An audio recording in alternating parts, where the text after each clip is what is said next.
जहाँ भी आप देखें वीडियो की फॉर्म में, ब्लॉग की फॉर्म में पूरा सोशल मीडिया एक ही चीज़ की बात करता हुआ आपको नज़र आता है कि एआई पे यानी कि एईओ कैसे करनी है, एआई विज़िबिलिटी कैसे गेन करनी है और किस तरीके से हम अपनी वेबसाइट को, अपने कंटेंट को रैंक कर सकते हैं और एआई विज़िबिलिटी के अंदर आ सकते हैं और हम मतलब कि जो है ना इम्प्लीमेंटेशन ऑफ जीईओ, एईओ किस तरीके से करें, यानी कि हर बंदा उसकी एग्जीक्यूशन की ही बात करता हुआ नज़र आता है। बट दूसरी तरफ कभी इस एंगल से ये चीज़ को सोचने की और एनालाइज़ करने की कोशिश की है कि आप उसको जो आपकी एआई विज़िबिलिटी अगर आप अचीव भी कर लेंगे, तो उस पे आप अपनी आरओआई को मेज़र कैसे करेंगे? यानी कि क्या पैरामीटर होंगे उसकी विज़िबिलिटी को मेज़र करने के और कब तक मेज़र होती है, कैसे मेज़र होती है, कितना टाइम लगता है? इस सारे के सारे जो तस्वीर का दूसरा रुख है, इसको आई थिंक नहीं सोचा किसी ने, या जो सोचते भी हैं इतना इंटरनेट पे बात करते हुए नज़र नहीं आते। लेकिन आज की हम इस वीडियो के अंदर इसी चीज़ को डिस्कस करने वाले हैं। चलिए स्टार्ट करते हैं point by point and step by step. सबसे पहले हम बात करेंगे कि एआई विज़िबिलिटी की जो एक्जिस्टेंस है, नंबर 1 पॉइंट कि वो एज़ अ इन्फ्लुएंसर चैनल है, not a direct click channel, ठीक है? इसको आपने कभी ये नहीं समझना कि एक डायरेक्ट क्लिक चैनल की तरह इसको ये रिलेट नहीं कर रही है आपकी एसईओ की तरह। ये एक इन्फ्लुएंस्ड की तरह आपको प्रोवाइड करती है। आप जो है ना end customer, end user through brand impression और then convert into the click.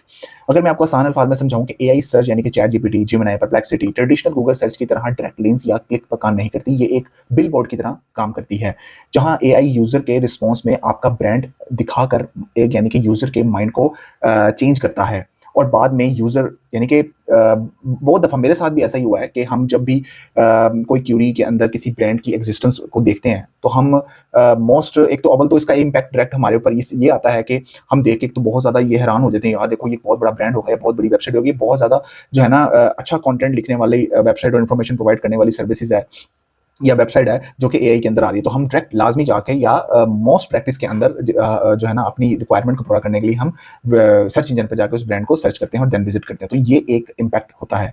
Number 2, AI traffic is the 4.4 valuable then organic search. अब ये कैसे वैल्यूएबल है, ठीक है? इसको समझना बहुत ज़रूरी है। इसको भी मैं आपको आसान अल्फाज में समझाने की कोशिश करता हूँ। जो लोग एआई सर्च में आपका ज़िक्र देखकर आपकी वेबसाइट तक पहुँचते हैं, उनका कन्वर्जन रेट गूगल के सर्च में आने से पहले आम ऑर्गेनिक ट्रैफिक से 4.4 गुना यानी कि इससे भी ज़्यादा बढ़ जाता है। डेफ़िनिटली एक बंदे को पता चला है सर्च इंजन की बजाय एआई विज़िबिलिटी चैनल से, चैट जीपीटी से, जेमिनी, परप्लेक्सिटी, तो उसका जो बिहेवियर है ना एज़ कंपेयर डायरेक्ट आने वाले डिफरेंट कीवर्ड वाले यूज़र्स का इम्पैक्ट चेंज होने वाला है।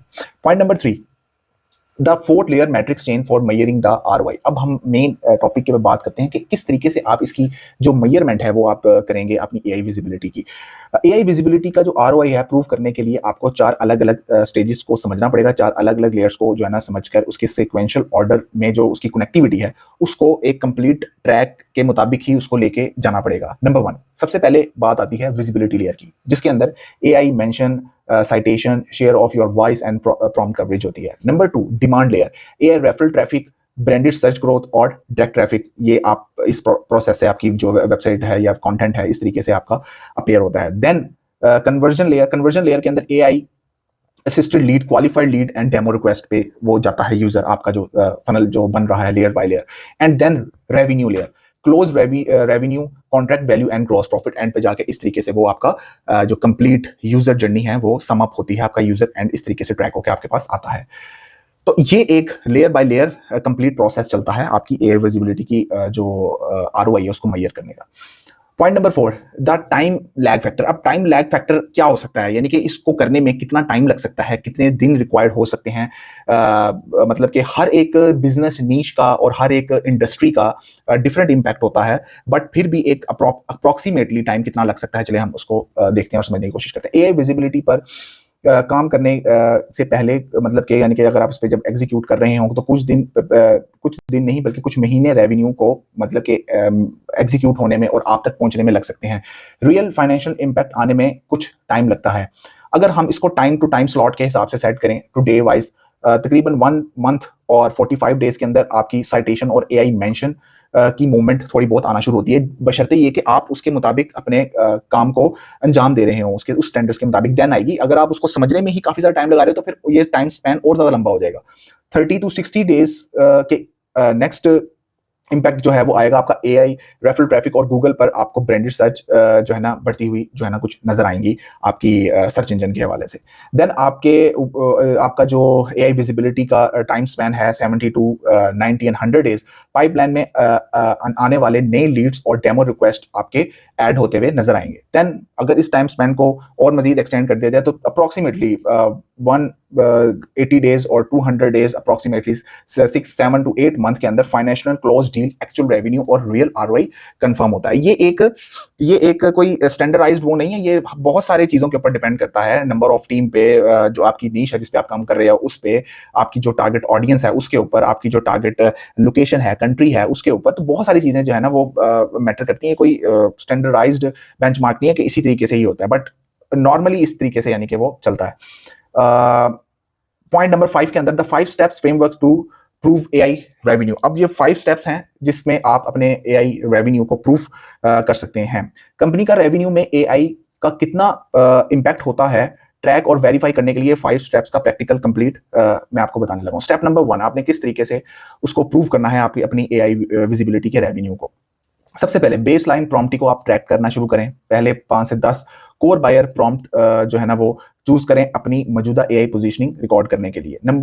Step number 2, early signal. AI referral और ब्रांडेड सर्च के राइज होने पर आपने अपने नजर रखनी है, अपने मैट्रिक्स को देखना है।